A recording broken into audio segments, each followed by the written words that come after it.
Welcome to CXO Unplugged. I'm Phil Dobby, and with me today is Robbie Cooke, who is the CEO for the Wotif Group. Wotif Group, of course, is a travel company, online travel business, operating in a number of countries now. Yeah, Phil. Well, thanks for having us in this morning. Yeah, we are a truly international company. We're operating in 12 countries. We've got offices in 12 countries around the world. We sell hotel inventory in 49 countries across the globe. So we're a small business in Brisbane, a startup in Brisbane, but we've truly grown to be a global company. At a pretty astonishing rate. I mean, does that concern you, sometimes, the speed at which the company has grown? Because that has its dangers, obviously, doesn't it? Definitely does. I mean, we started back in 2000, so we're almost 10 years old now. We have grown exponentially over that period of time. It is a real challenge to manage that sort of growth from a very small company to 430 full-time equivalent headcount now. So we've grown rapidly. So managing for growth and actually making sure the company's well positioned to deal with that growth is a challenge. But the nice thing for us, and we're in quite a unique position, we built a business around a structural change in the way people actually book their accommodation. We're a disruptive business model, effectively. Yeah. Back Back in the old days, hotels used to sell their hotel inventory to travel wholesalers. Travel wholesaler, middleman, would add his 20 to 30% onto the product. He'd sell it to a travel agent. Travel agent again would add another 10% on top, and then sell to the ultimate customer. Wotif came into the mix with a totally different business model. So effectively, our model is the hotels work with us directly. They load their inventory onto our site, and we sell directly to the consumer. So as a result of that change, and it adds more value to the hotels, it means the hotels actually end up controlling the sell price of their room. They effectively get the retail price rather than a wholesale price. Right. So the hotels have adopted this model very strongly, and as have the customers, because of the value that it delivers by cutting out the middleman, because of the ease and convenience. You can book your room 24 hours a day, 7 days a week. You don't have to track into town or down High Street to actually go to your old bricks and mortar travel agent. So the business model has grown very rapidly on the back of that structural change. So we've got a very strong position, and we've grown very strongly over that period of time. Right. The expectation, we think we'll still grow very strongly over the next 5 years, because if you look at the dynamic in the Australian market and compare it to the US, for example, we're still very immature. To give you a bit of an idea, in the US about 30% of accommodation sold is actually sold online. In Australia it's only 12.6% at the moment. Right, it's a long way to go. Long way to go. And right. Asia's even less mature. In Asia, depending on which market you're looking at, between 2 and 5% of transactions are done online. So we're very, very focused on Australia and Asia. That's the sweet spot for us.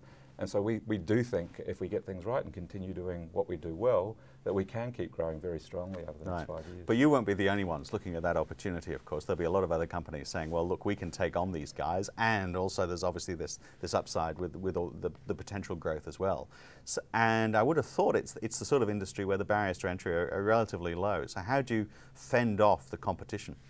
Very good points, Phil. Paranoia is probably the best way to describe it. You've got to be looking over your shoulder all the time. You're dead right. The number of competitors in this space are huge. This is a hyper-competitive market. Now, each marketplace we're in is quite different. So if you look at Australia and New Zealand, we were the first mover, and we have got a very clear leadership position. We're the #1 brand. 50% of the Australian community know the brand. 70% of people using us type in wotif.com directly. 80% of our bookers are repeat users. So there's a very high degree of loyalty because of what we bring to our consumers, and it's all about value. It's all about the deal. And so long as we stay fixed and focused on that, our customers will stay, and we believe will stay loyal to us. And so first mover advantage in the Australian market has been very powerful for us. Doing what we do very well is very important to make sure we keep that position. We've had heaps of competitors in Australia trying to take us on. I mean, good example, 18 months ago, a company called Roam Free set up, backed by APN and Challenger Financial, deliberately setting out to take on Wotif. They were spending about $2 million a month on traditional marketing to try and get a brand position. They went into administration 2 weeks ago. So it does show you how difficult it is to take on a first mover advantage, and others in the Australian market in the online space, such as Seek, realestate.com, Car Sales, which is due to float today. All of those companies have got and had first mover positions and have had quite a lot of challenges trying to take them on. So we're no different in that space, but it does all come back to watching what everyone else is doing, staying paranoid, and very much staying focused on the value proposition to the customer. The share price, of course, saw a pretty good rise from the initial float. Then, of course, the global financial crisis hit. Like everybody else, the share price bombed. You've climbed again pretty quickly, but it must have been a pretty scary period the last year or so. Yeah, look, I tend not to look at the share price. I think again, it's one of those things. It's almost a distraction. You can get too fixated on your share price. I leave the bigger brains, the analysts and the institutional investors, to work out what the share price should be. At the end of the day, from an organisation point of view, all our teams really focus on just driving the business harder. Good focus on profit, and we've grown our profit every year very strongly. So, whilst the world was sort of going through a few hiccups, we were still generating very good profit. In fact, last year when we've gone through this down cycle, we actually had one of our best years. Record total transaction value processed on the site, almost hit the $1 billion mark this time round. And I suppose 12 months ago it was a little bit scary because we were going into an environment we hadn't experienced before. The company had never gone through a down cycle. So we had all these great theories about what would happen and how the consumer in Australia and other parts of the world would react to the down cycle. All sounded very plausible 12 months ago, but it's not till you've actually lived it that you can actually take a sigh of relief and say, well, yes, it works, the business works fantastically in boom times, and yeah, it does work in the down cycle as well. In a sector which was hit pretty hard, of course, as well. I mean, Qantas were reducing the number of flights, all the airlines were crying poverty, but you've managed to show some growth despite that. We saw fantastic growth last year. I mean, in the core Wotif business, we grew in volumes 13%. On a group basis for accommodation, we grew 30%. I think what drove that, when you sit back and look at it, were a couple of things. People still take holidays, even when things are bad, but they do change the way they actually take their breaks. So we were assuming, and we were proved right, that people would cut out the sort of 3-4 week annual vacation and do more short breaks, long weekends, 4-day weekends, spontaneous breaks. Hold back till there were some fantastic airfare deals. So some of that very deep discounting you saw in the last 6 months did definitely stimulate accommodation demand. People travelling more domestically, maybe jumping in the car rather than jumping on a plane. All that sort of activity really did come to the fore. So I think it demonstrates, from a consumer point of view, you still have to take a break. You go crazy if you don't. So it's just how do you get that break? How do you make sure that you can afford it? And it really did stimulate people to go online because they were hunting out the value and they're coming to wotif.com and other online sites to get that value. Right. Okay. Listen, I'm still surprised you were taking 3 or 4 week vacations. I want your job if you were having those. It's like my job's like owning a pub and liking a drink. You actually don't get to have a drink. You tend not to get breaks. It's very sad. Right. Busman's holiday. Yeah, true. Yeah. Now, Graham Wood was the founder of the business. You filled his shoes. I would have thought, taking those shoes, that's a big call because you'd be worried that he'd be looking over your shoulder all the time.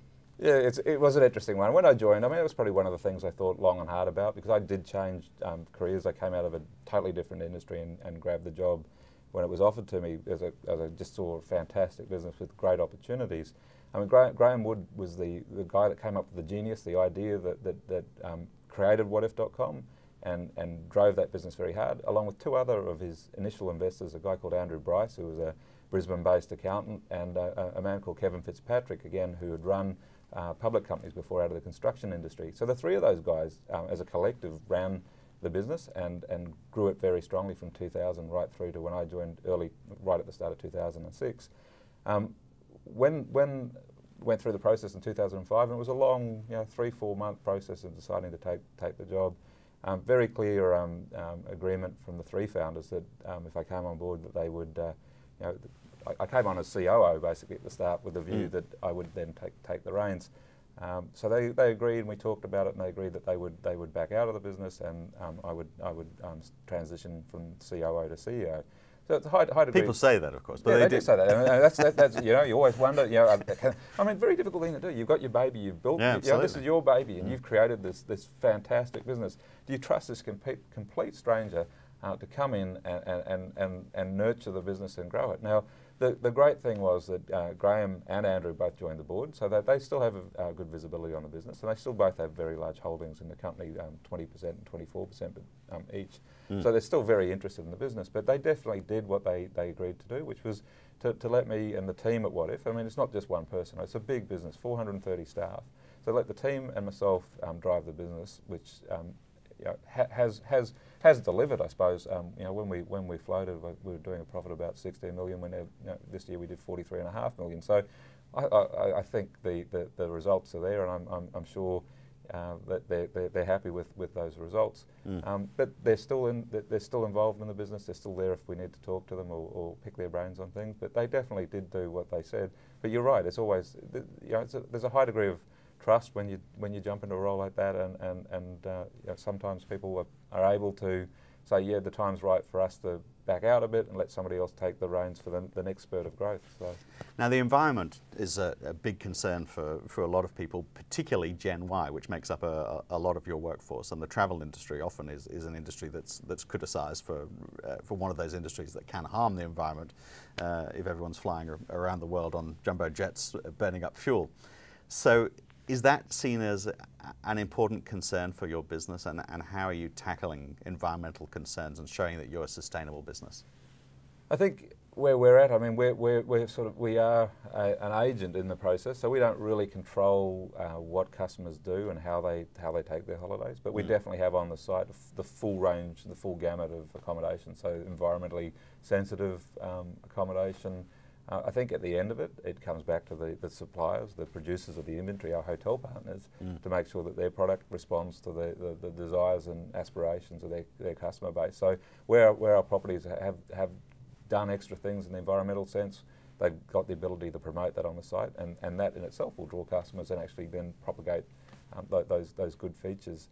So far as us thinking we can change the world, we probably can't. We can do things internally in our organisation, so we make sure we recycle paper, and you know, I suppose one of the biggest things we bring to the table is we've got our headquarters. We've got about 140 people and about 800 square metres. So I think it's a plot ratio of 1 person per 6 metres. So we definitely make sure our footprint on the globe's as small as possible. But it is a bit. I mean, it's one of those things. A lot of our team are very much you know, focused on the environment and doing things to improve our position, passionate about causes and you know, charities, and just trying to work through that corporate social responsibility side of things is something that we're actually grappling with at the moment, and how we actually take that further. And as you made the point earlier, I mean, people will always still travel, won't they? We still need that release. We might not travel as far, but we're still going to need to take a holiday. It's very true, very true. Robbie, thanks so much for your time today. Thanks, Phil. Appreciate it.